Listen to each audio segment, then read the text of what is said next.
Bismillahirrahmanirrahim. Assalamualaikum warahmatullahi wabarakatuh. Alhamdulillahi ala ihsani wa syukru lahu ala taufiqihi wa amtinani wa asyhadu an la ilaha illallah wahdahu la syarika lahu ta'ziman li sya'nih wa asyhadu anna Muhammadan abduhu wa rasuluhu da'ila ridwani.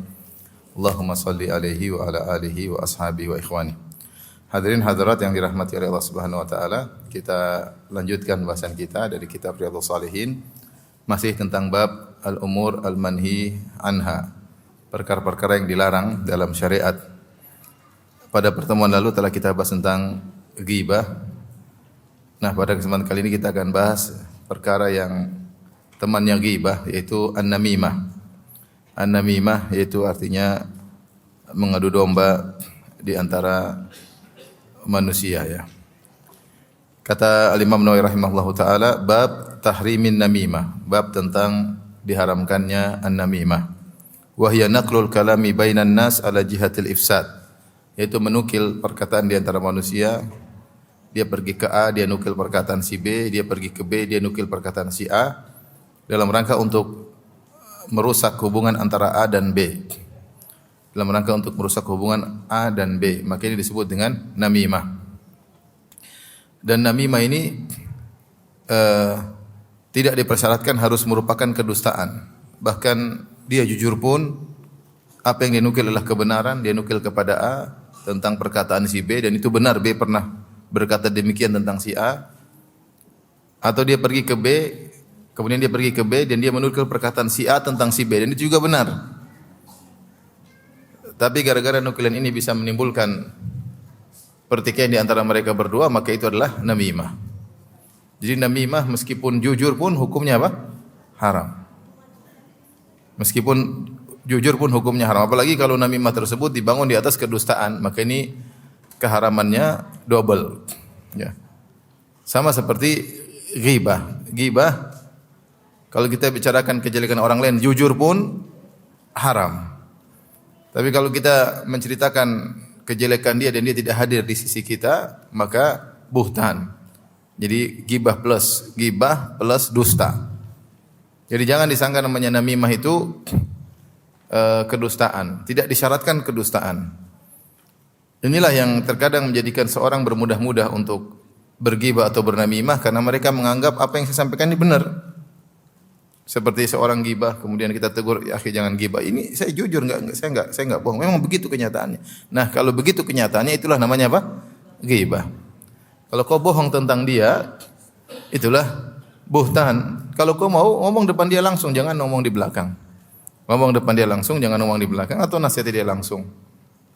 Demikian juga kalau seorang melakukan namimah, dia ingin mengadu domba antara A dan B, dia datang ke A, dia nukil perkataan si B.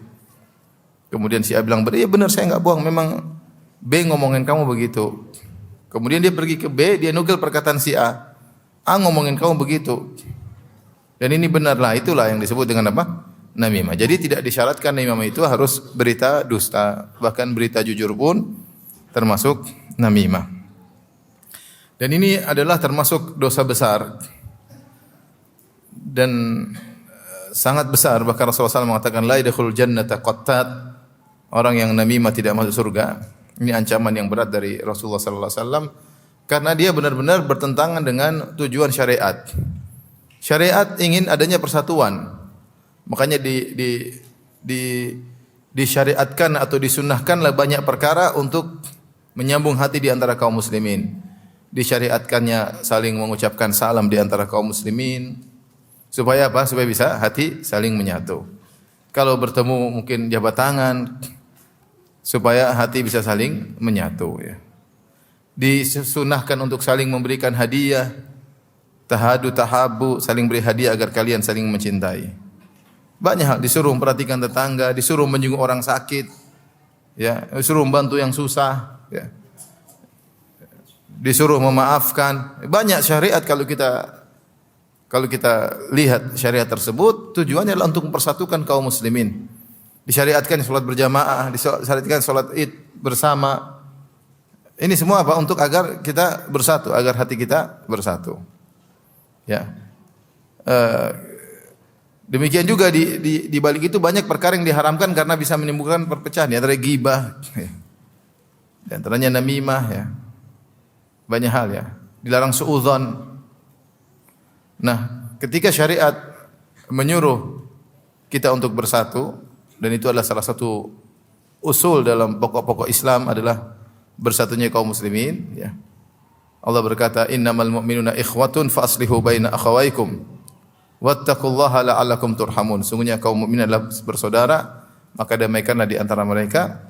Bertakwalah kepada Allah, semoga kalian dirahmati. Kemudian datang seorang mengadu domba, maka dia telah melakukan perbuatan yang menghantam tujuan syariat.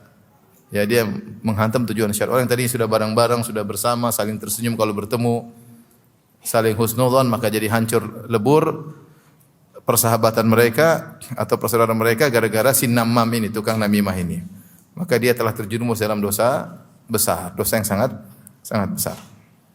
Dari sini datang hukuman yang tegas bagi orang yang melakukan namimah. Dan yang menakjubkan, namimah jujur saja hukumnya haram.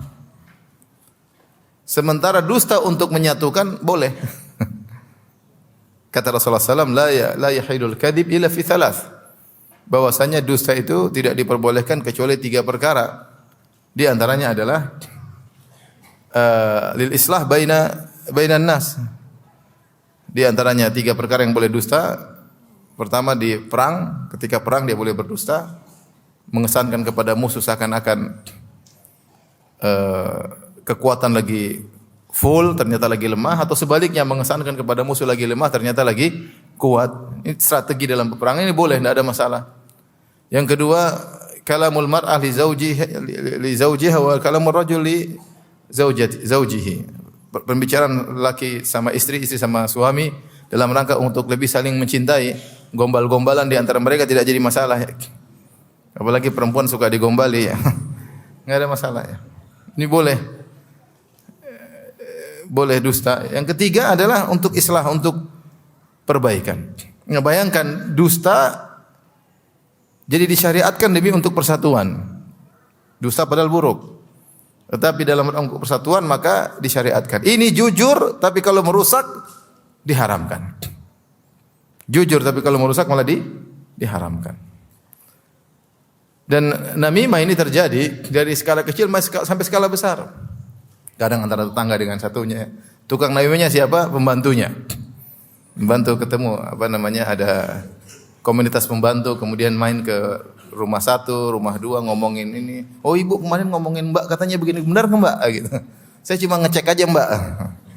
Nanti pergi ibu satunya, Mbak kemarin saya main ke rumah lagi, pembantunya katanya bilang gini, nukil. Jadi rumah tetangga dengan tetangga ribut gara-gara pembantu. Ada pembantu.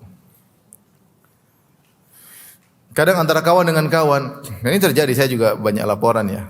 Jadi suatu komunitas jadi rusak gara-gara ada satu kawan satu ini yang dia tidak ingin sahabatnya punya sahabat yang banyak. Dia ingin dia aja jadi sahabat dekatnya. Ketika ada sahabat yang mendekat, mulai dia ngadu domba. Ini salah ngomong gini, ini ngomong sini, akhirnya ribut sehingga tetap bertahan dengan dia misalnya. Ini juga terjadi. Dan betapa banyak perceraian terjadi gara-gara apa? Namimah, banyak. Ya.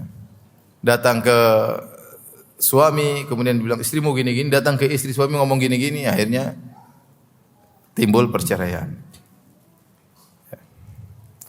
Oleh karenanya seorang dalam hal ini tidak semua yang dia dengar dia nukilkan. Tidak semua yang dia dengar dia nukilkan. Bahkan terjadi pertikaian di antara dai gara-gara muridnya. Yang namimah siapa? Tukang namamnya siapa? Muridnya. Dia pergi ke Ustadz A, dia jelek-jelekan Ustadz B. Kemudian dia pergi ke B, dia jelek-jelekan Ustadz apa? A. Sehingga Ustadz A dan Ustadz B akhirnya timbul pertikaian yang sengit. Dan itu akhirnya berlanjut bukan hanya di antara ustadz sampai kepada murid-murid, dan itu juga terjadi. Oleh karenanya namimah ini adalah penyakit yang berbahaya yang merusak persaudaraan di antara kaum muslimin. Maka seorang harus waspada, ya. Allah di sini Imam Nawawi rahimahullah taala membawakan 2 ayat sebelum membawakan hadis tentang bahaya namimah. Pertama, firman Allah Subhanahu wa taala, "Wala tuti' kull halafin mahin hammazim masya'im binamim."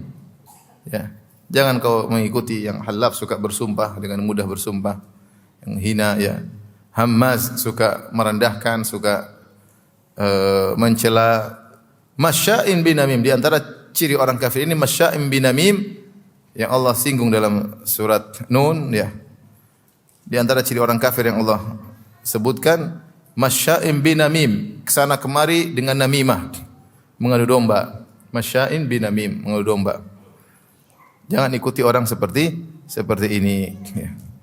Ini dalil bahwasanya namimah adalah perangai yang buruk, bahkan perangai orang kafir yang ada di zaman Nabi sallallahu alaihi wasallam, yang Nabi dilarang untuk mengikuti orang yang seperti ini ya. Yang suka mengadu domba di antara manusia. Nah, kalau ini merupakan perangai yang dicela oleh Allah Subhanahu wa taala, maka jangan kita ikuti. Jangan kita ikuti. Kalau kita ikut berarti kita ikut perangai orang kafir yang dicela oleh Allah dalam Al-Qur'an. Jalan ke sana kemari untuk namimah, ngadu domba. Tidak tahu maksudnya apa, dia ke sana ke sini ngadu domba. Pembawa berita, lapor sana, lapor sini, akhirnya terjadi pertikaian. Taib, ayat yang kedua adalah ayat yang umum terkait dengan menjaga lisan. Wa qala ta'ala ma yalfidhu min qaulin illa ladaihi raqibun atid. Tidak ada satupun lafal yang diucapkan kecuali ada malaikat raqib dan atid yang mengawasi dan hadir mencatat setiap yang diucapkan. Maksudnya apa? Kita kembali kepada aturan berbicara. Kata Rasulullah sallam, "Man kana yu'minu billahi wal yawmil akhir falyakul khairan aw liyasmut." Siapa yang beriman kepada Allah dan hari akhirat, maka ucapkanlah yang baik atau diam. Ucapan yang kita mau ucapkan, kalau dusta ya kita jangan ucapkan. Jujur pun, benar pun kita pikir dulu. Kita renungkan dulu. Ini sekarang saya mengucapkan ucapan yang jujur, berita yang benar. Apakah saya harus sampaikan? Kita renungkan dulu. Karena tidak semua yang benar yang mau kita sampaikan itu jadi benar, enggak. Ghibah benar, tapi kita enggak boleh ucapkan karena itu termasuk apa? Ghibah. Nah, berita ini kalau saya sampaikan kepada dia, apakah hatinya semakin membara, marah atau tidak?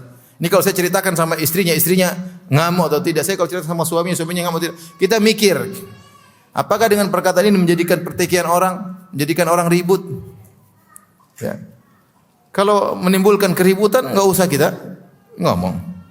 Diam aja, bahkan kita berusaha mendamaikan, kita berusaha mengislah, mendamaikan dengan cara kita ya.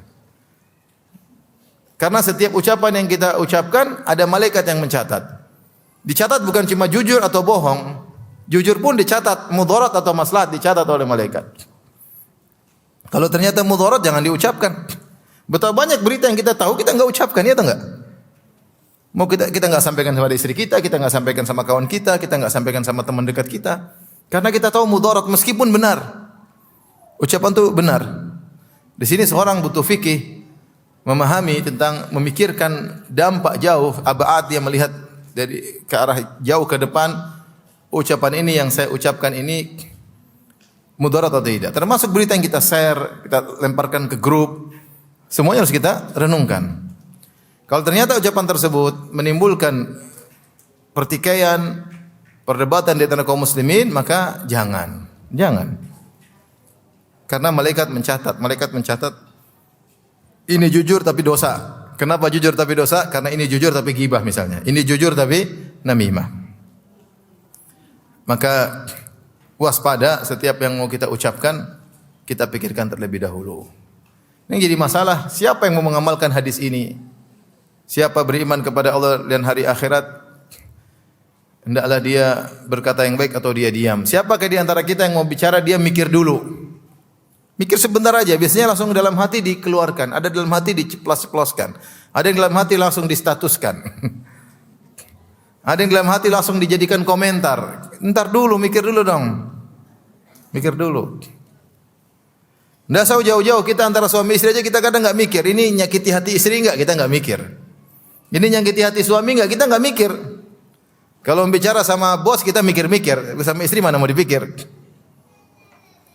Kalau sama bos mikir-mikir, sama suami enggak dipikir, ceplos-ceplos saja ngomong. Subhanallah. Jujur pun dipikir. Apalagi kalau enggak jujur. Ada orang datang ke rumah mengadu rumah tangga, masalah rumah tangga.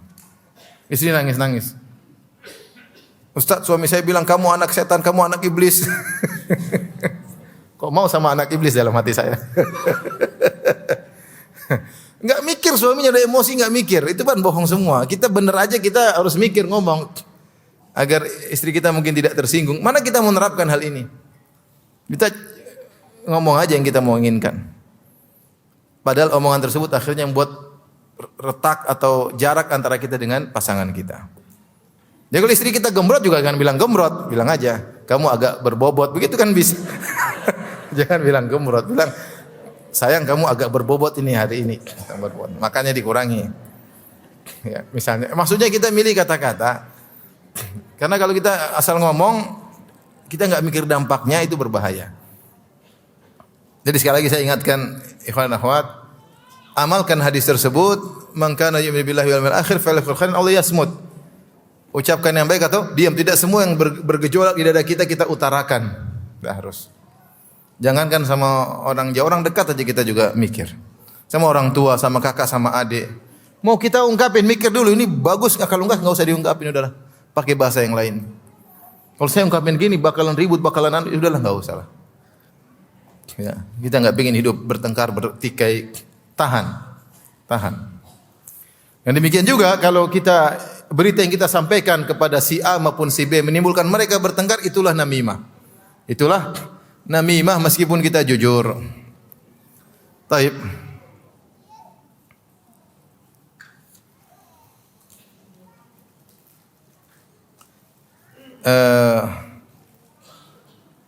Kita lanjutkan. Kemudian Al-Imam Nawawi rahimahullah membawakan hadis dari Hudzaifah. An Hudzaifah radhiyallahu taala anhu qala Rasulullah sallallahu alaihi wasallam. Rasulullah SAW bersabda, la yadkhulul jannata nammam. Tidak masuk surga orang yang suka namimah. Dan ini ancaman yang keras. Tidak masuk surga berarti masuk apa? Neraka. Ngeri. Tidak masuk surga, ngeri.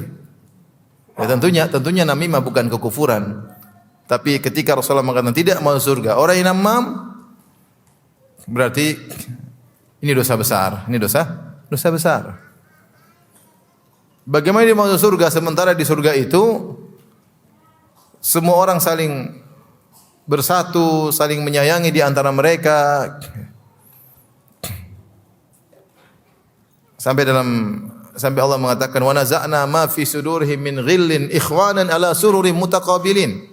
Penghuni surga enggak bakalan masuk surga kecuali dibersihkan dulu, diberhentikan di qantarah, dibersihkan dadanya baru masuk surga. Karena tidak boleh bermusuhan di surga. Enggak ada bombe-bombean di surga, enggak ada diam-diaman di surga. Enggak ada bermusuhan di surga. Kata Allah wa naza'na ma fi sudurihim. Kami cabut dari dada mereka min ghillin, segala penyakit kami cabut dari dada mereka. Ikhwanan ala sururin mutaqabilin. Jadilah mereka saling bersaudara, duduk di atas dipan-dipan saling berhadapan. Jadi penghuni surga kalau ketemu penghuni surga, mereka berbicara dengan semangat. Mereka merasa nikmat berbicara dengan kawannya. Tidak ada kedongkolan sedikit pun yang mereka sembunyikan, tidak ada kecurigaan sedikit pun yang mereka sembunyikan di antara mereka, tidak ada suudzon pun sedikit pun di antara mereka, tidak ada merendahkan sedikit pun di antara mereka. Nah, kalau dua sahabat yang seperti ini bagaimana mereka tidak semangat dalam berbicara? Satu menyayangi yang lainnya, masing-masing ingin kebaikan bagi kawannya. Kalau ketemu semangat. Tidak ada sedikit pun kecurigaan, tidak ada sedikit pun suudzon, tidak ada sedikit pun kedengkolan, tidak ada sedikit pun merendahkan. Bagaimana? Ketemu ala sururin mutaqabilin, mereka saling berhadapan dan berhadap-hadapan. Menunjukkan bagaimana persaudaraan yang sangat luar biasa ketika di surga. Tidak ada satu ngomong sambil main HP ini, tidak ada. Semuanya semangat kita. Di dunia karena kita merendahkan kawan kita, kita sambil main HP. Iya. Coba diulang. Iya. Kenapa kita begitu? Karena kita tidak menghargai dia. Kalau kita mau bilang sebentar aja, ada kurang mendesak sebentar, afwan. Ya udah ngomong lama kita enggak pedulikan. Di surga enggak ada begitu. Nah, orang yang namimah, dia merusak itu semua. Dia tidak ingin ada persatuan. Nah, orang gini gimana masuk surga? Orang begini masuk surga sementara dia tidak ingin orang bersatu. Tidak ingin orang saling menyayangi. Tidak ingin orang saling husnuzan di antara mereka. Maunya perang. Maka dia tidak berhak untuk masuk surga. Ya. Tidak berhak untuk masuk surga. Dan sabda Nabi sallallahu alaihi wasallam, ya. La yadkhulul jannata namam, orang yang namimah tidak masuk surga, menunjukkan dia terancam dengan neraka jahanam. Kalau dia pun masuk surga, maka dia mampir dulu di neraka jahanam. Dia tidak akan masuk di awal masuknya orang-orang yang masuk surga. Tentu dia tidak kafir karena namimah bukan kekafiran, tetapi menunjukkan dia tidak akan masuk surga bersama orang-orang yang pertama kali masuk surga. Dia masuk surga terlambat, mampir dulu. Mampir dulu. Antum bayangkan, kalau di sidang misalnya, si A dan si B dulu dahulunya bersahabat, tahu datang si C membuat mereka bertengkar, dan pertengkaran tersebut berlanjut sampai bertahun-tahun. Kira-kira dosa yang ditanggung si C besar atau tidak? Besar. Bayangkan seorang laki dengan istri saling mengasihi, hidup berumah tangga dengan baik. Ada satu orang mengadu domba. Oh, suamimu kok enggak kayak suami yang lain, kok kamu kayak gitu-gitu? Oh iya ya, benar juga ya. Datang lagi, Mbak, Mas, istrimu kok kayak gitu? Ah, udah ribut, kemudian cerai, akibatnya anak-anak terbengkalai, akhirnya dia dosa yang dia tanggung bukan sekedar namimah ketika itu saja, tapi dampak yang berkelanjutan luar biasa. Pantas dia tidak masuk surga, pantas, wajar. Orang yang tadinya bersahabat, tadinya berpasangan jadi rusak gara-gara dia. Maka cukup perkataan Nabi, la yadkhul jannata namam, tidak mau surga orang yang tukang namimah, sebagai peringatan besar bagi kita untuk waspada dalam menukil berita. Jangan sampai kita menjadi sebab pertikaian. Saya ingatkan hal ini karena kita termasuk yang mengalami seperti ini. Satu orang datang lapor, ya, Ustadz ini bilang antum begini-begini. Ya, saya juga manusia ya. Dibilang gitu ya, saya juga kadang apa? Emosi. Nanti dia datang ke sana, saya enggak begitu, mungkin saya bantah. Dilapor ke sana. Ini Ustaz Firanda bilang gitu. Gimana? Yang sana juga emosi. Untung dulu belum ada WhatsApp status. Kalau zaman dulu sudah status mungkin bantah-bantah di mana? Status WhatsApp. Repot. Ini murid kurang ajar seperti ini. Sudah gitu nanti ustaz saya yang menang, ustazmu yang salah. Akhirnya pertikaian tersebut bukan hanya pada ustaz, menjalar pada murid-muridnya. Entah dia sengaja atau tidak sengaja, tapi perbuatan dia menimbulkan pertikaian dan perpecahan. Tidak semua yang disampaikan oleh guru kita sampaikan kepada guru yang lain. Kita harus cerdas dalam menukil apa? Berita. Ya. Harus cerdas dalam menukil berita. Taib.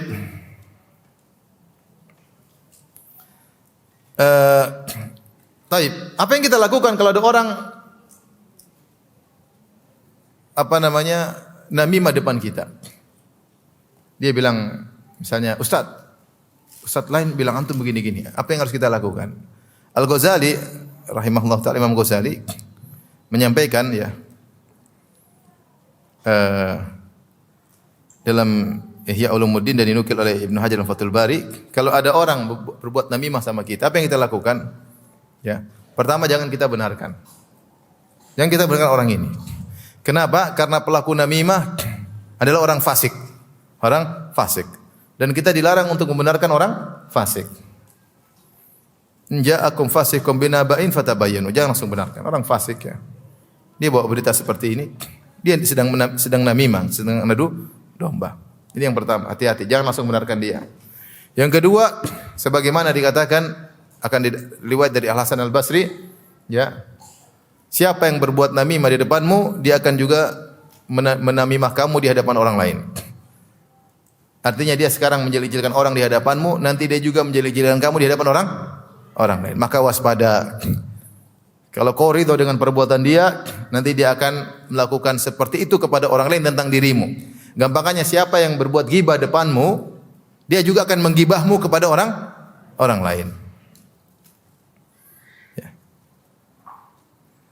Kemudian Al-Ghazali juga mengatakan jangan cek-cek kebenaran, enggak usah dicek. Enggak usah dicek. Anggap saja angin lalu. Ya. Kemudian berikutnya tegur dia. Kamu kok begitu? Jangan seperti ini. Itu namanya namimah atau paling tidak kamu telah menggibahnya. Tegur dia. Tegur dia. Ya. Dan kita enggak usah cari-cek kebenaran. Kamu enggak boleh gini. Harus ngomong gini kali tentang orang itu sama saya. Enggak boleh. Ya, kamu enggak beradab. Allah sudah melarang jangan ikuti orang namimah. Rasulullah sudah melarang jangan namimah. Kau malah namimah di sini. Ya, kau malah namimah, ngadu domba di antara penuntut ilmu, ngadu domba di antara para dai. Jangan ngomong kayak gitu. Tegur. Kita menjalankan syariat. Jangan kita ikut hawa nafsu. Kalau hawa nafsu kita pengen cek, benar ngomong gitu? Di mana ngomongnya? Mana rekamannya? Itu kalau kita ikut hawa nafsu. Kalau kita enggak. Kita ikut syariat. Kalau kita ikut syariat, insya Allah itu lebih afdal. Hasilnya lebih baik. Kesudahannya lebih apa? Baik. Tapi kalau kita ikut hawa nafsu, kita akan ngecek, kita putar, akhirnya kita panas, kita bantah, dan akhirnya terjadi apa yang terjadi. Kemudian kata Al-Ghazali, kita harus benci orang ini karena dia telah melakukan kefasikan. Ya.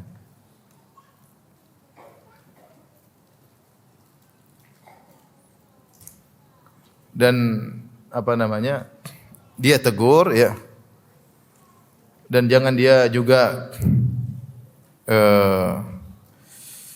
ikut-ikutan, ya, mengikuti berita tersebut, ya, sehingga dia akhirnya juga jadi dalam lingkup namimah, ya, ikut serta andil dalam namimah. Jangan. Jadi dia putuskan rantai namimah tersebut. Kalau enggak dia ikut-ikutan, malah dia ikut dalam rantai apa? Namimah, sehingga dia ikut dalam rantai pertikaian di antara kaum muslimin. Jadi saya ulangi, Al-Ghazali dalam Ihya Ulumuddin dinukil oleh Ibnu Hajar dan Fathul Bari menyebutkan beberapa tahap yang harus kita lakukan kalau ada orang namimah depan kita. Yang pertama tadi apa? Jangan dibenarkan karena dia orang fasik. Yang kedua, enggak usah dicek, enggak usah dicek. Yang ketiga, tegur dia, ya, tegur dia. Ya. Yang keempat, ya, waspada. Dia sebagaimana bisa menggibah orang depan kita, dia juga bisa menggibah kita di depan orang lain. Nasihati dia dan jangan ikut-ikutan, putusan rantai sehingga kita tidak masuk dalam circle namimah, ya, circle namimah. Taib. Orang yang melakukan namimah sungguhnya dia telah membantu tujuan utama syaitan. Tujuan utama syaitan adalah mengadu domba di antara kaum muslimin. Kalau syaitan tidak bisa menjerumuskan orang dalam kesyirikan, dia ingin mengadu domba di antara ahli tauhid. Ya, kalau tidak bisa menjerumuskan orang dalam kesyirikan, dia berusaha mengadu domba di antara ahli tauhid. Dalam satu hadis Rasulullah SAW bersabda dari Jabir bin Abdullah, Rasulullah SAW bersabda, "Inna syaitan qad ya'isa atau ayisa qad ya'isa an ya'budahul musallun fi jaziratil Arab, walakin fit tahrishi bainahum." Sungguhnya syaitan sudah putus asa untuk disembah oleh orang-orang yang salat di jaziratul Arab. Tetapi syaitan tidak pernah putus asa untuk mengadu domba di antara mereka. Syaitan tidak pernah putus asa untuk mengadu domba di antara mereka. Di sini hadis ini menggambarkan kalau orang salatnya benar, mereka ahli tauhid, syaitan susah menggodanya. Ini orang bersolat di jazirah Arab, apalagi tauhid sudah tersebar, kayaknya sulit menjerumuskan mereka dalam kesyirikan. Tapi syaitan tidak pernah putus asa untuk mengadu domba di antara mereka. Syaitan tidak pernah putus asa untuk mengadu domba di antara mereka. Nah, kalau kita ternyata terjerumus dalam namimah, berarti kita terjerumus dalam program apa? Program syaitan, ikut serta dalam program syaitan. Kita bekerja sama dengan syaitan untuk mensukseskan programnya, mengadu domba di antara kaum muslimin. Allah Subhanahu wa taala berfirman, "Wa qul li ibadi yaqulu allati hiya ahsan inna syaitana yanzaghu bainahum." Ya. Katakanlah kepada hamba-hambaku untuk mengucapkan perkataan yang terbaik di antara mereka. Inna syaitana yanzaghu bainahum, sungguh syaitan mengadu domba di antara mereka. Syaitan mengadu domba. Maka pilih kata-kata, jangan mudah tersinggung, jangan mudah ceplas-ceplos dalam berkata, itu bukan adab seorang muslim. Jangan ceplas-ceplos, pilih kata-kata. Karena syaitan mengadu domba di antara kita, ya. Bukankah syaitan mengadu domba di antara Yusuf dan teman-teman dengan saudara-saudaranya? Yang Nabi Yusuf berkata ketika bertemu dengan ayahnya setelah dia menjadi seorang pembesar di Mesir, dia mengatakan mim ba'di an nazaga syaitanu baini wa baina ikhwati. Allah telah mengumpulkan kita setelah sebelumnya syaitan mengadu domba antara aku dengan apa? Saudara-saudaraku. Jadi di antara program utama syaitan adalah mengadu domba di antara kaum muslimin. Maka jangan kita ikut serta dalam program syaitan. Siapa yang namimah, dia adalah tangan kanan iblis. Tangan kanan iblis. Apalagi kalau dia sampai namimah, memisahkan di antara suami dan istri. Nah itu benar-benar tujuan apa? Iblis. Dalam hadis yang sahih, iblis mengirim pasukannya untuk menggoda manusia. Kemudian anak buahnya syaitan-syaitan melaporkan pekerjaan mereka. Saya telah begini, saya telah begini, saya telah begini, kata syaitan, kata iblis kepada syaitan-syaitan tersebut. Ma fa'alta syai'an, kau belum melakukan apa-apa. Sampai ada syaitan lapor, ya iblis, la azalu bihi tafarraqtu bainahu wa baina zaujatihi. Saya terus menggodanya sampai saya pisahkan antara dia dengan istrinya. Kata iblis, nikma anta, kau syaitan top ya. Berhasil memisahkan antara suami dan apa? Istri. Oleh karenanya di antara pekerjaan tukang sihir Allah sebutkan dalam Al-Qur'an, yufarriquna bihi bainal mar'i wa zawjihi. Para dukun, para tukang sihir dengan ilmu sihir tersebut memisahkan antara suami dan istrinya. Makanya bisa dipastikan orang yang tukang namimah dia adalah tangan kanan iblis, tangan kanan syaitan.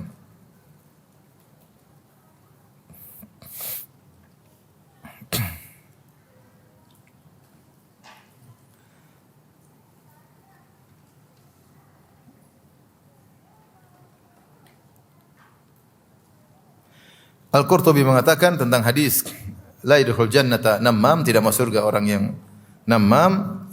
Dalil ala anna namimah minal kaba'ir, namimah termasuk dosa besar. Wa inna makanat kadzalik lima yatarattabu 'alaiha minal mafasidi wasyurur. Kenapa namimah dosa besar? Ditinjau juga di antaranya karena dampaknya yang sangat besar. Keburukan dan kerusakan yang timbul akibat namimah sangat besar. Ini yang tadi saya sebutkan. Seorang namimah mengadu domba, dia pikir sederhana, ternyata bisa bertahun-tahun. Bisa jadi belasan tahun, bisa jadi puluhan tahun gara-gara namimah. Dia buat seorang suami ribut sama istrinya, akhirnya retak. Akhirnya kerusakan bukan cuma sekedar suami istri, terkait dengan anak-anak, masa depan mereka. Semua gara-gara satu orang ini. Ya, maka dosanya panjang. Ya. Tapi kita lanjutkan hadis berikutnya.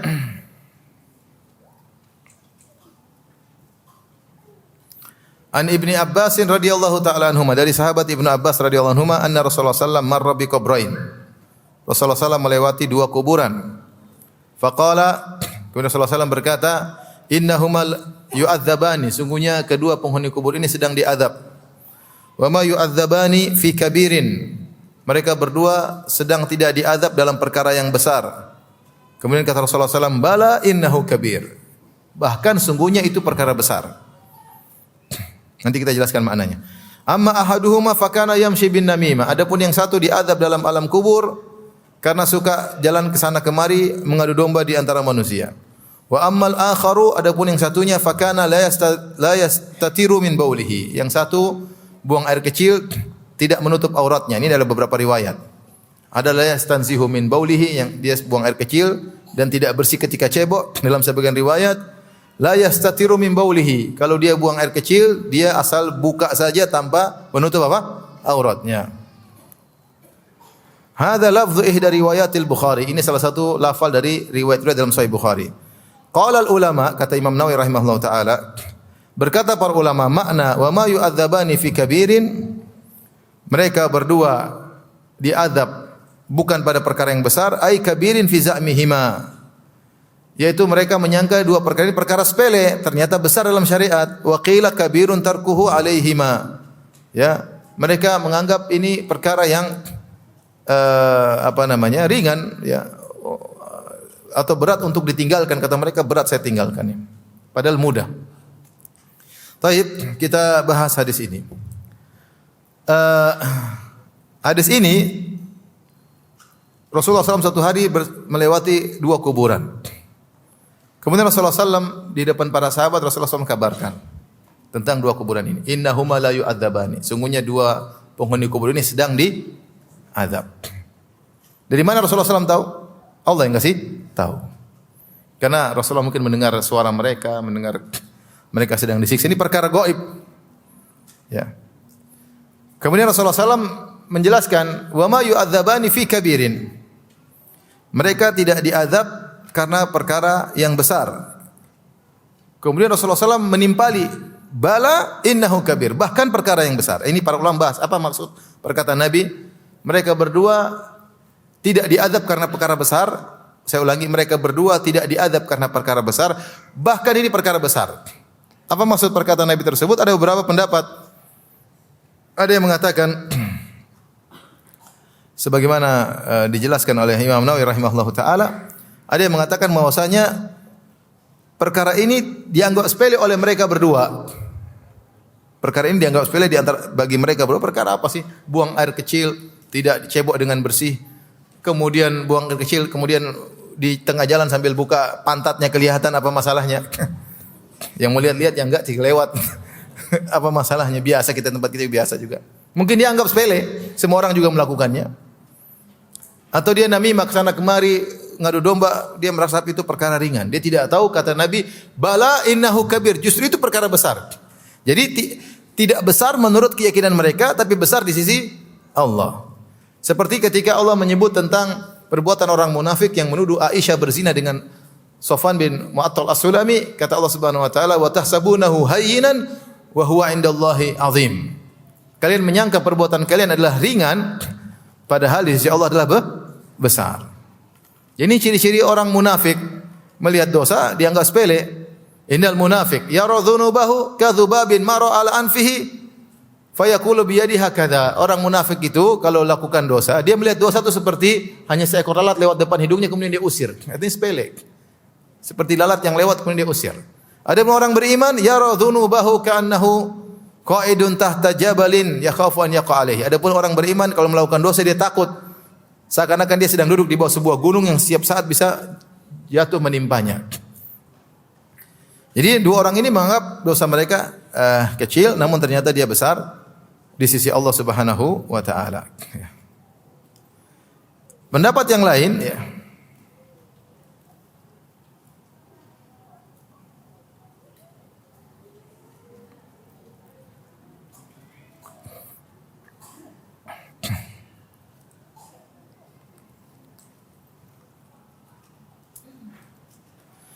Ini bukanlah perkara yang maksud kata Nabi, innahuma la yu'adzabani wa ma yu'adzabani fi kabirin. Sungguhnya mereka sedang diadab, bukan diadab karena perkara yang besar. Maksudnya perkataan Nabi itu bukan perkara yang besarnya, mudah untuk menghindar darinya. Apa susahnya kalau buang air kecil cebok dengan benar? Apa susahnya kalau buang air kecil sambil menutup aurat? Tidak susah. Kemudian apa susahnya kamu diam tidak ke sana kemari untuk mengadu domba di antara manusia? Artinya bukan perkara besar, artinya kok bisa perkara untuk meninggalkannya mudah.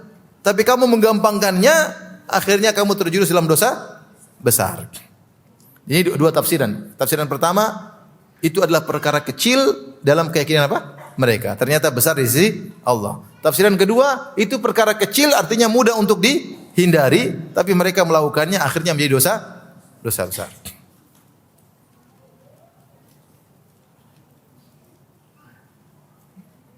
Pendapat yang ketiga mengatakan itu bukanlah perkara yang kecil, bukanlah perkara besar jika cuma sesekali Allah mengampuni.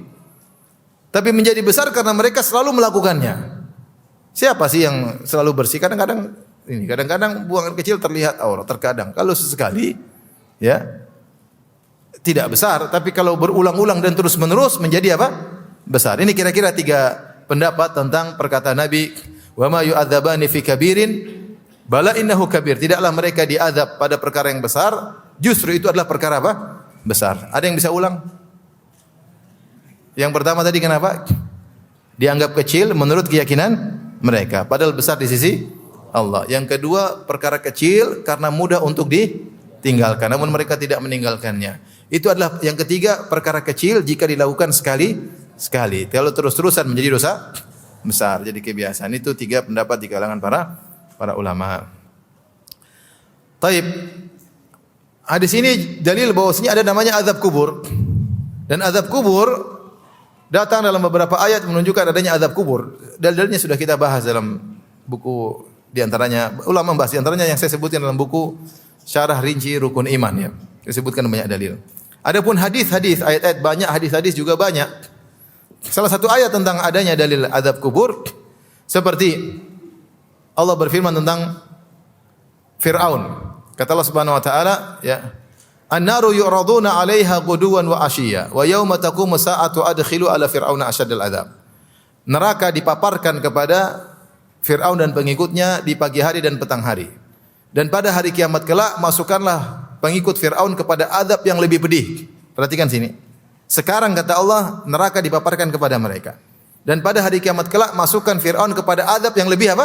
Pedih. Berarti Allah sebutkan dua azab. Azab yang sekarang dan nanti pada hari kiamat azab yang lebih apa? Pedih. Azab yang lebih pedih di mana? Di neraka. Berarti azab yang mereka rasakan sekarang namanya alam barzakh. Nah, alam kubur itu alam barzakh meskipun tidak dikubur. Karena Fir'aun juga tidak dikubur.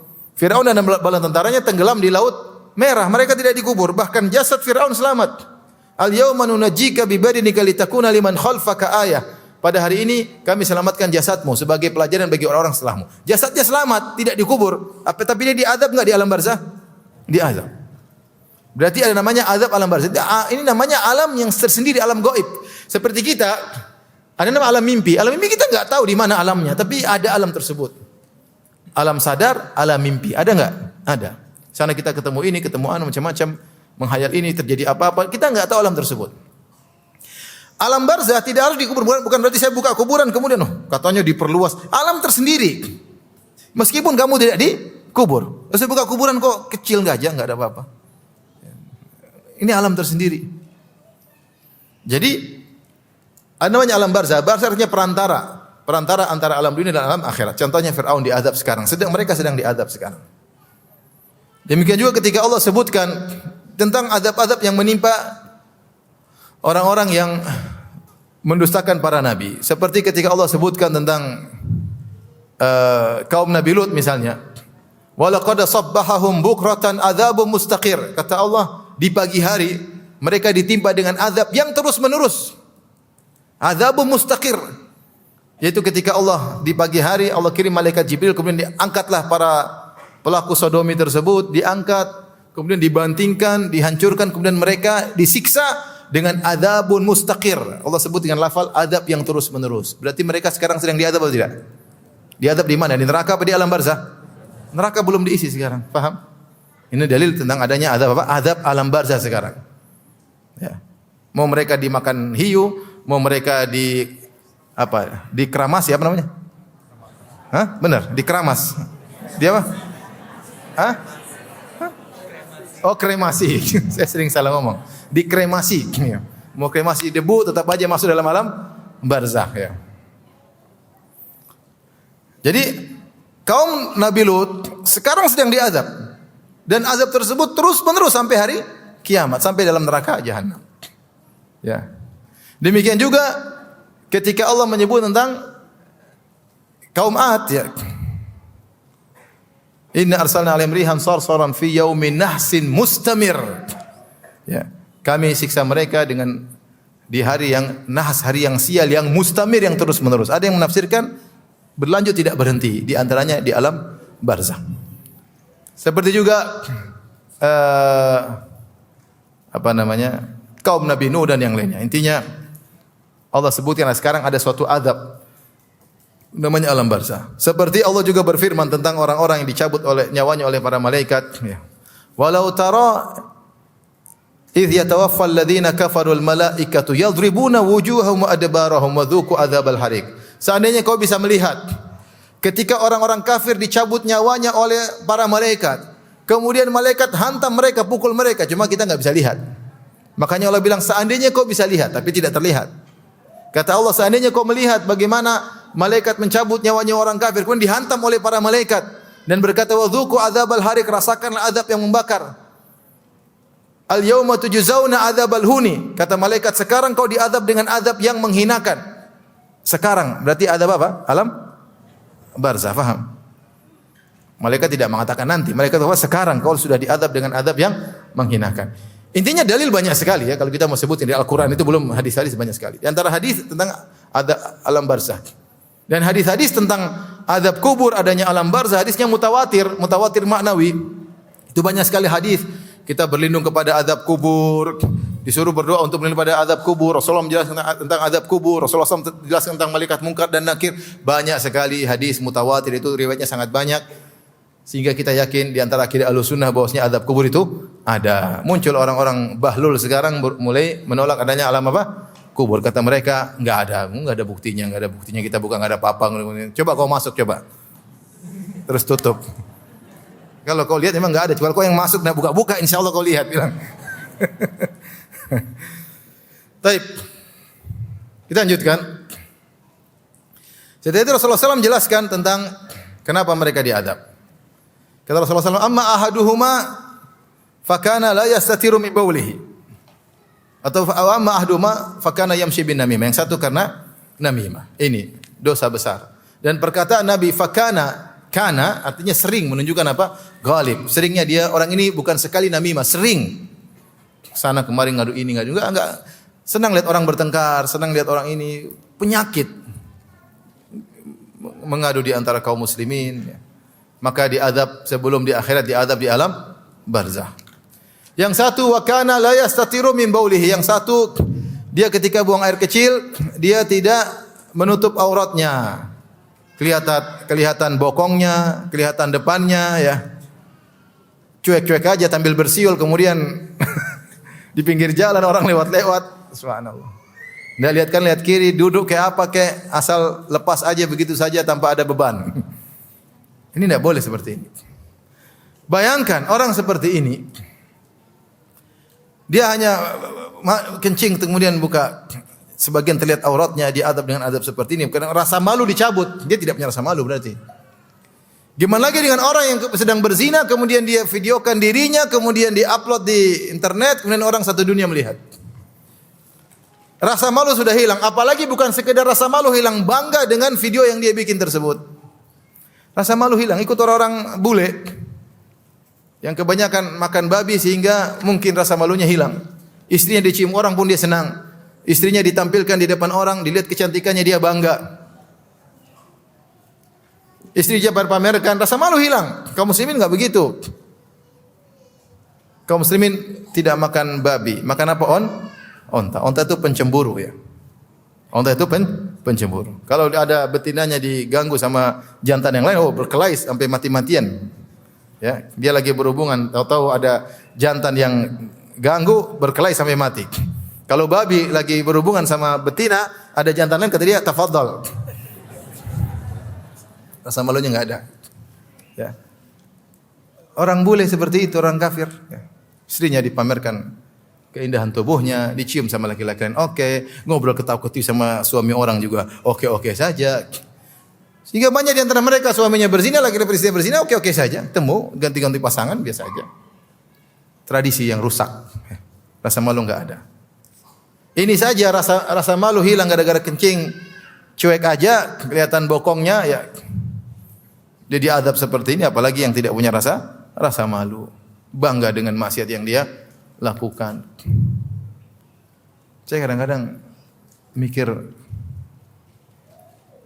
mudah-mudahan kita enggak kehilangan rasa malu seperti itu ya. Ini ada orang seperti itu, kita agung-agungkan orang itu, saya juga enggak habis pikir. Di tanah air kita ada orang seperti itu melakukan dan dia juga santai-santai aja. Kemudian kita agungkan orang seperti itu menjadi pujaan. Ini orang tidak punya rasa malu, kita memuja orang yang tidak punya rasa malu. Seandainya dia menangis bertobat, oke lah, enggak, santai-santai aja. Malah kemudian punya hubungan relasi dengan macam-macam lagi, cewek sana, cewek sini, kemudian kita mengagungkannya. Ini saya enggak tahu, ini mungkin rasa malu sudah mulai hilang juga dari kita ya. Sehingga kita menganggap perbuatan dia perbuatan biasa, ya harus kita agungkan, kita jadi pujaan. Orang yang tidak punya rasa malu kita puja-puja.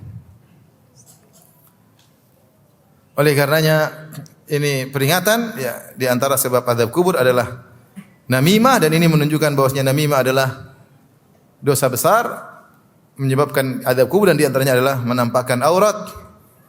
Allah telah memuliakan anak Adam, wa laqad karramna bani Adam. Kami telah memuliakan anak Adam. Ya Allah turunkan libas, pakaian untuk menutup auratnya, dia malah buka, malah dia pamer, malah dia banggakan, wal iyadzubillah.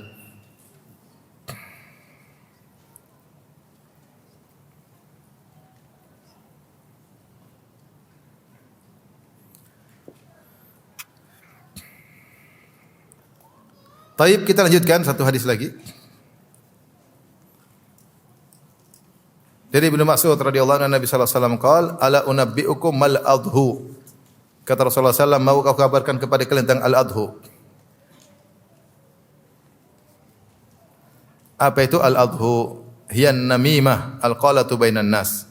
Al-adhu adalah namimah, yaitu yang menukil pembicaraan di antara manusia untuk mengadu domba mereka. Al-adhu, ya, itulah namimah. Dan ini dalil bahwasanya Rasulullah sallallahu alaihi wasallam memperingatkan, ya, kepada para sahabat tentang bahayanya namimah. Sampai Rasul, tahukah kalian apa itu al-adhu? Ya, namimah. Dan Syekh Utsaimin rahimahullah menyebutkan al-adhu diambil dari kata al-adh pakai dhat yang artinya mencerai-beraikan. Seperti firman Allah Subhanahu wa taala, "Alladzina yaj'al Qur'ana aidhin fa rabbika lanas'alannahum ajma'in." Yaitu orang-orang kafir yang menjadikan Al-Qur'an idhin, itu tercerai-berai. Maksudnya Al-Qur'an tercerai-berai, mereka beriman kepada sebagian, mereka kafir kepada sebagian. Mereka tidak menganggap Al-Qur'an sebagai satu kesatuan, dicerai-beraikan Al-Qur'an tersebut.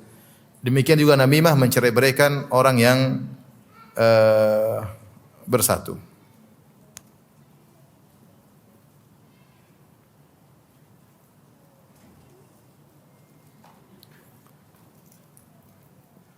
Bahkan Syekh Muhammad bin Abdul Wahhab rahimahullahu taala menyebutkan hadis ini dalam kitab Tauhid tentang macam-macam sihir secara bahasa. Kenapa? Karena sihir itu di antara fungsinya memisahkan dari orang-orang yang saling bersatu, ya. Saling bersatu seperti sabda seperti firman Allah tadi, yufarriquna bihi bainal mar'i wa zawjihi. Sihir itu misalkan antara seorang istri dengan apa? Suaminya. Dan namimah pun demikian. Bahkan perkataan sebagian salaf, kalau enggak salah Yahya bin Abi Katsir Al-Yamami, dia berkata, yufsidun namam, ya, fi sa'atin ma la yufsiduhu ma la yufsidu sihr fi sana atau fi syahr. Ma la yufsidu sahir fi syahr atau fi sana atau kama qala. Kata Yahya bin Abi Katsir, orang tukang namimah itu bisa merusak dalam waktu sebentar, merusak di antara dua orang yang saling berdekatan, ya, yang saling mencintai, bahkan mungkin suami istri, yang tidak bisa dilakukan oleh penyihir dalam waktu yang lama. Mungkin penyihir untuk memisahkan butuh waktu sebulan atau setahun. Namimah cuma sebentar, ribut antara dua kelompok yang tadinya saling mencintai, dulu satu grup bareng-bareng, satu yayasan bareng-bareng, satu DKM bareng-bareng, ribut bertengkar gara-gara ada yang tukang ngadu domba. Maka dia seperti sihir yang bisa memecah belah di antara kaum muslimin dengan sebab yang sangat halus. Terlebih lagi ketika sang namam, pengadu domba tersebut datang dengan memakai pakaian seakan-akan dia penasehat. Saya ini nasihat kamu, saya sayang sama kamu, tapi dia ternyata apa? Tukang mecah belah, ya. Menggunakan pakaian nasihat ternyata untuk memecah belah di antara kaum muslimin. Tapi mungkin sampai di sini saja, ya. Selanjutnya bab baru kita tunda habis hajian insyaallah taala.